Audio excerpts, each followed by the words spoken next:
Good morning, everyone.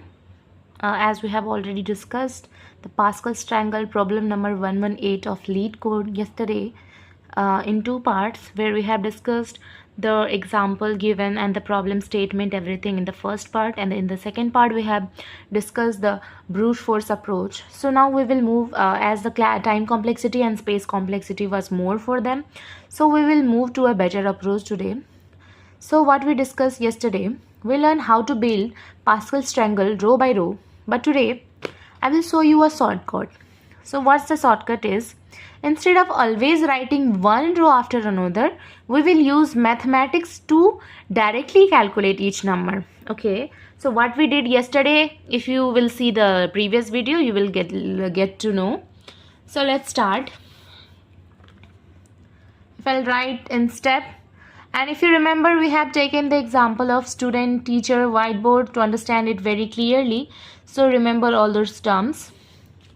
So let's recall the Pascal's triangle formula. Okay, what was that? NCR equals to n factorial r factorial minus n minus r factorial. Okay, sorry, multiplied by. Every number is a sum of two numbers above it. You remember that from yesterday's video. Okay, but we use this combination formula in mathematics.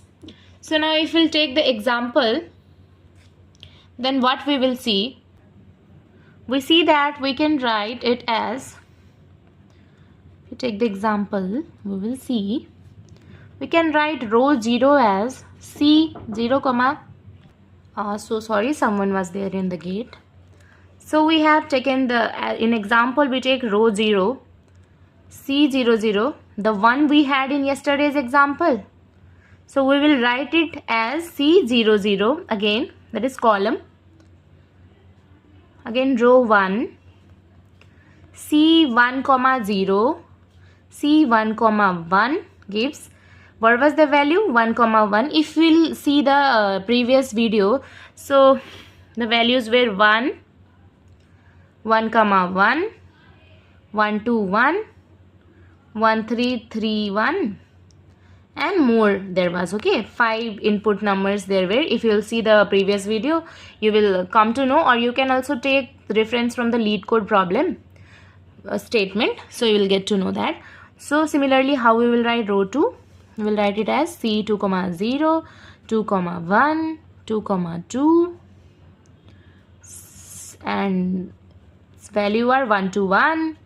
You can write row 3 as C3 comma 0, C3 comma 1, C3 comma 2, C3 comma 3. So we will write it like this. Now let's move forward for the step 3, as we are discussing in step, so that it will be very easy for you to memorize, sorry, not memorize, but recall it later. Okay, so step 3, what we will do is, we will write the code for the better approach. As you got to know from this, what we are doing, we did yesterday stepwise. First we did for row 1, then row 2, row 3 up to n. So it has a huge time complexity and space complexity of order of n squared, which is not really good. So we found a better approach and we will use this combination formula now. Now let's move forward for writing the code. Okay, so first, you know, this is already given on your lead code. You need not learn this, but sometimes there might be problem and you'll have to write from the scratch. This will be given as well.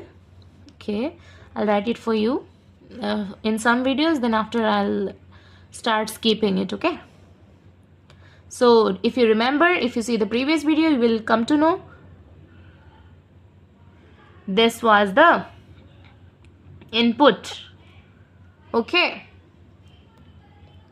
this was the input, sorry, no space in between this. Num rows was the input given in on our lead code problem statement. Okay, then what we will take, we will take this.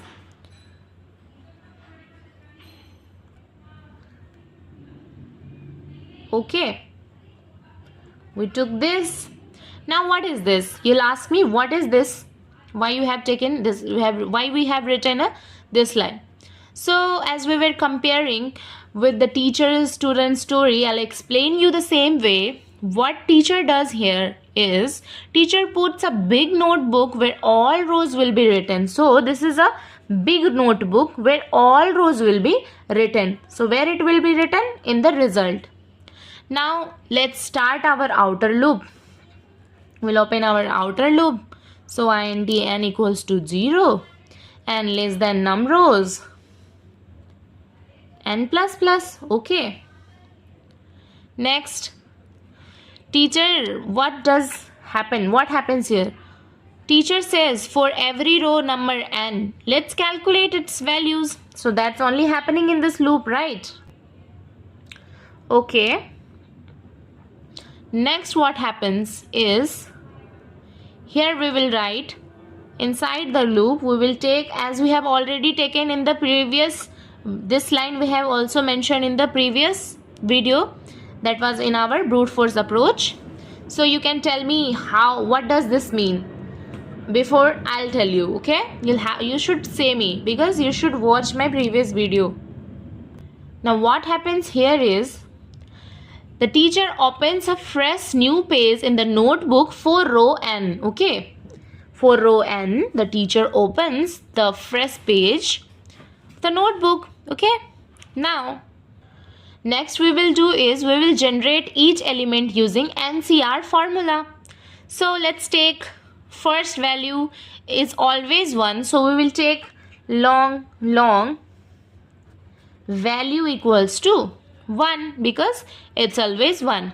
Now again we will take one more loop, int r equals to 0, r less than equals to n, r plus plus. We took this loop as we have taken already the loop. So this was our outer loop. Now this is our inner loop. Okay, what happens inside the inner loop is, teacher moves along the row writing each position r. Okay, so next what happens, the teacher places the current number in the row. How will he do that? He will use the pushback function. Okay, he will use the pushback function for this. Now let's write row dot pushback value. Okay, this value. Then what happens here is, we will compute the next value in row using the formula that I have already mentioned above. Okay, so we will write the value equals to value into n minus r by r plus 1, and we will close this loop. Again we will push back the result. So result dot push back.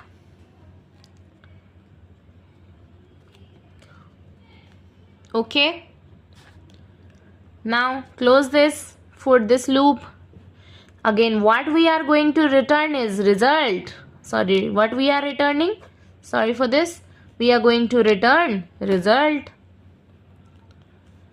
That's it. So I know most of you got confused about this formula that we used. I'll be explaining this in simple way. We have observed first that when we want to write numbers in Pascal triangle, each row number n is written as C and R combinations. This formula I have already discussed. So computing factorials again and again is too heavy, right? So what we need, we will find a shortcut to jump from one number to the next. That's it. So in first observation, what we have observed, in every row of Pascal's triangle, first number 1 and last number 1, we have observed that in example as well and the brute force approach as well. So the first number is 1 and the last number is always 1. That is the edge elements are always 1. So we can start with 1 and calculate the middle one step by step. That's easy for us. That's why what we did was, instead of using factorials, we used the neat relationship. What the relationship was? Next number equals to current number into n minus r by r plus 1. This is what we used here.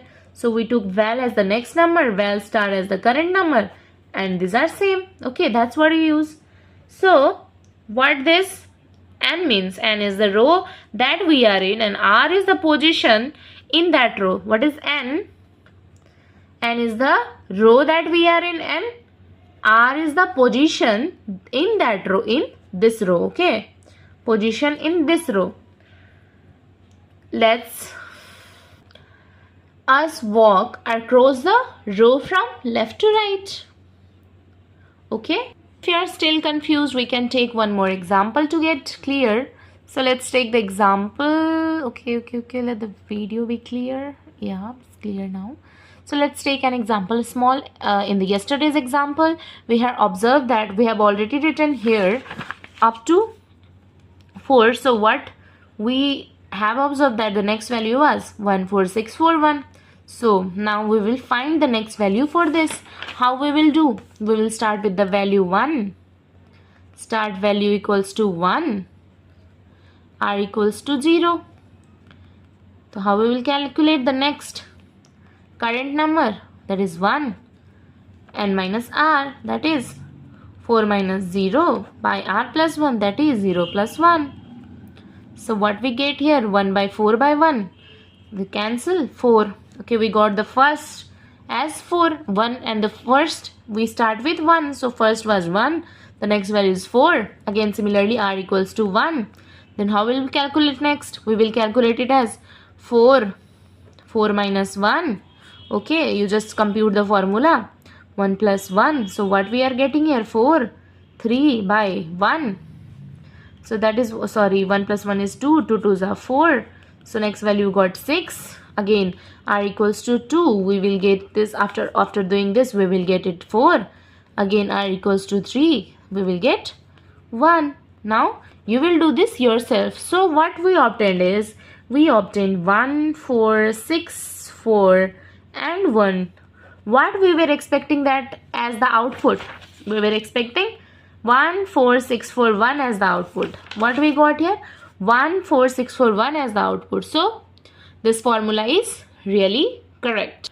Now if you want a shortcut to remember this, so that is, you can say as start with 1. To get the next number, what we will do? Multiply by what's left. What's left? So n minus r is left, and divide it.